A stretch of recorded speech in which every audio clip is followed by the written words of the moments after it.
حضرت عبداللہ بن عمر بن عاص رضی اللہ عنہما سے منقول ہے،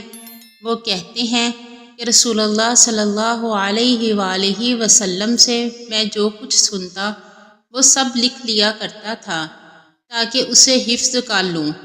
تو بعض قریشیوں نے مجھے منع کیا، انہوں نے کہا کہ تو ہر بات جو سنتا ہے لکھ لیتا ہے، حالانکہ رسول اللہ صلی اللہ علیہ وآلہ وسلم ایک انسان ہیں،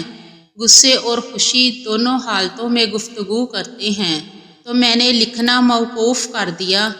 اور یہ بات رسول اللہ صلی اللہ علیہ وآلہ وسلم سے عرض کی تو آپ صلی اللہ علیہ وآلہ وسلم نے اپنے دہنے مبارک کی طرف انگلی سے اشارہ کرتے ہوئے فرمایا، لکھا کرو، قسم اس ذات کی جس کے ہاتھ میں میری جان ہے، اس سے سوائے حق کے اور کچھ نکلتا ہی نہیں ہے۔ سنن ابی داؤد حدیث نمبر 3646۔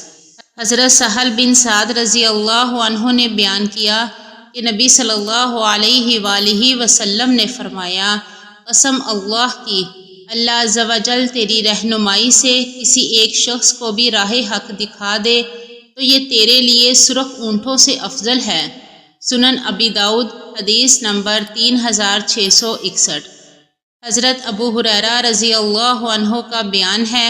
رسول اللہ صلی اللہ علیہ وآلہ وسلم نے فرمایا، جو کوئی علم حاصل کرنے کے لیے کسی راہ پر چلتا ہے تو اللہ تعالیٰ اس کی وجہ سے اس کے لیے جنت کا راستہ آسان فرما دیتا ہے، اور جسے اس کے عمل نے پیچھے رکھا اس کا نسب اسے آگے نہیں بڑھا سکتا۔ سنن ابی داؤد حدیث نمبر 3643۔